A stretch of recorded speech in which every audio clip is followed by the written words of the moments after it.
Halo sahabat terkasih, hari ini kembali bersama dengan saya menyampaikan renungan singkat dengan satu tema, yaitu Roh Kudus membantuku berdoa. Terambil di dalam surat Roma 8 ayat yang ke-26.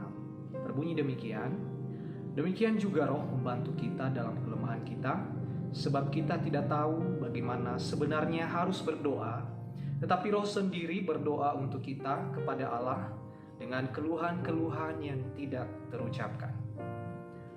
Pernah nggak kita gugup ketika berdoa di depan orang banyak?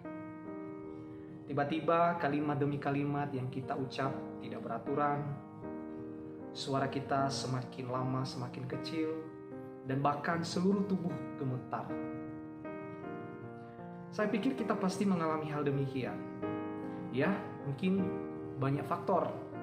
Misalnya tidak percaya diri, secara spontan disuruh berdoa, hati juga yang belum siap, ataupun kita jarang berdoa, dan lain-lain.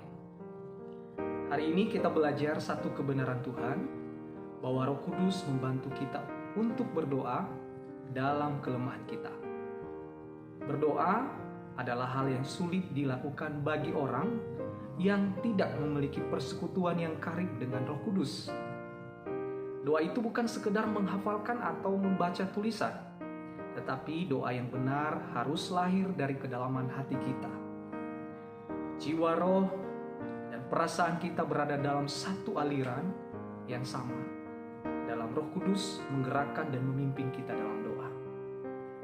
Roh Kudus adalah pribadi ilahi yang berkuasa dalam pikiran dan seluruh aspek kehidupan kita. Roh Kudus itulah yang membawa kita kontak dengan Bapa di surga. Nah, sesudah ada kontak, barulah kita berdoa dan menyatakan isi hati kita kepada Tuhan. Berdoa itu berbicara dengan Tuhan dari hati ke hati, memandang Tuhan dengan mata iman, dan menyampaikan segala permintaan dan permohonan kita kepada Dia. Nah, inilah kunci kehidupan doa orang percaya. Teman-teman, janganlah malas atau takut malu berdoa. Sebab Roh Kudus pasti membantu kita asalkan kita berdoa dengan sungguh-sungguh di setiap waktu. Sampaikan isi hatimu saat pergumulan semakin berat ataupun saat berada dalam titik terendah di mana kita mengalami kekeringan rohani. Datang dan berdoalah kepada Bapa di surga sebagai sumber kehidupan kita semua. Amin. Tuhan memberkati kita.